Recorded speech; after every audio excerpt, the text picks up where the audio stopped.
Hi my friends, ഇന്നത്തെ നമ്മുടെ topic നമ്മളൊരു കോൺക്രീറ്റ് നടക്കുന്ന സൈറ്റിലേക്ക് ഒരു ട്രാൻസിറ്റ് മിക്സറിനകത്ത് കോൺക്രീറ്റ് വന്നു കഴിഞ്ഞാൽ, റെഡി മിക്സ് കോൺക്രീറ്റ് വന്നു കഴിഞ്ഞാൽ എന്തൊക്കെ കാര്യങ്ങളാണ് ബേസിക് ആയിട്ട് നോക്കേണ്ടത് എന്നുള്ളതാണ്. ആദ്യമായിട്ട് അതിൻ്റെ ബാച്ച് റിപ്പോർട്ടാണ് നമുക്ക് കയ്യിൽ കിട്ടുക. ബാച്ച് റിപ്പോർട്ട് കയ്യിൽ കിട്ടുമ്പോഴത്തേക്കും ഇതുപോലെ അതിനകത്ത് അതിൻ്റെ ഗ്രേഡ് ഓഫ് കോൺക്രീറ്റ് ഉണ്ടാവും, ഡേറ്റ് ഉണ്ടാവും, അതിൻ്റെ ബാച്ചിങ് ടൈം ഉണ്ടാവും. അപ്പോൾ ഇതിനകത്ത് ഇപ്പോൾ M30 ഗ്രേഡ് നമ്മൾ റെഗുലർ സിമെൻ്റ് എന്നാണ് പറയുന്നത്.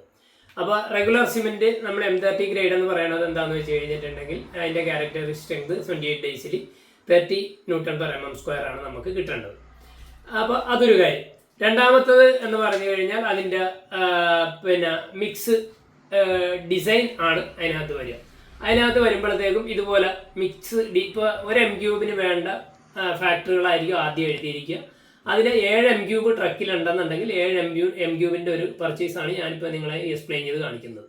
അപ്പോൾ ഇതിനകത്ത് ആദ്യമായിട്ട് അതിൻ്റെ അഗ്രിഗേറ്റ്സ് 1, 2, അതുപോലെ തന്നെ എം സാൻഡ്, അതുപോലെ തന്നെ ബൈൻഡർ അല്ലെങ്കിൽ സിമെൻറ്റ്. ചില ബില്ലിനകത്ത് സിമെൻ്റ് എന്നായിരിക്കും, OPC സിമെൻ്റ് എന്നായിരിക്കും, അല്ലെങ്കിൽ ബൈൻഡർ എന്നായിരിക്കും. അപ്പോൾ ഇവിടെ എഴുതിയിട്ടുണ്ട് 370 കിലോ എന്ന് എഴുതിയിട്ടുണ്ട്. അതുപോലെ തന്നെ വാട്ടർ എത്ര ലിറ്ററാണ്, അതുപോലെ തന്നെ അഡ്മിക്സർ എത്ര ലിറ്ററാണ്, അങ്ങനെയുള്ള ഡീറ്റെയിലുകളായിരിക്കും ഇതിനകത്ത് ഉണ്ടാകുക. അതിൻ്റെ മോയ്സ്ചർ കറക്ഷനൊക്കെ കറക്റ്റ് ചെയ്തിട്ടായിരിക്കും അതിനകത്ത് ഉണ്ടാകുക. പിന്നെ ഒരു ഇമ്പോർട്ടൻറ്റ് കാര്യം എന്ന് പറഞ്ഞു കഴിഞ്ഞിട്ടുണ്ടെങ്കിൽ നമ്മൾ സ്ലംബ് ടെസ്റ്റ് ചെയ്യണം. അപ്പോൾ സ്ലംബ് എങ്ങനെയാണ് ടെസ്റ്റ് ചെയ്യുക എന്നുള്ളത് വേറൊരു വീഡിയോയിൽ നേരത്തെ കാണിച്ചിട്ടുണ്ട്. നിങ്ങൾക്ക് എൻ്റെ ലിങ്കുകളിൽ നോക്കിക്കഴിഞ്ഞാൽ കാണാൻ പറ്റും എങ്ങനെയാണ് നമ്മൾ ഡീറ്റെയിൽഡ് ആയിട്ട് സ്ലംബ് ടെസ്റ്റ് ചെയ്യുക എന്നുള്ളത്. അപ്പോൾ ഈ സ്ലംബ് നമ്മൾ ടെസ്റ്റ് ചെയ്ത് നമ്മൾ ഈ ബില്ലിൻ്റെ അകത്ത് ഇതുപോലെ താഴെ നോട്ട് ചെയ്ത് വെക്കും. എത്രയാണ് നമ്മൾ പറഞ്ഞത്, ഇപ്പോൾ 125 ± 25 എന്നാണെങ്കിൽ 150 ആണോ കിട്ടുന്നത് അല്ലെങ്കിൽ 160 ആണോ കിട്ടുന്നത് എന്നുള്ളത് നമ്മൾ അതിനകത്ത് നോട്ട് ചെയ്ത് വെക്കും.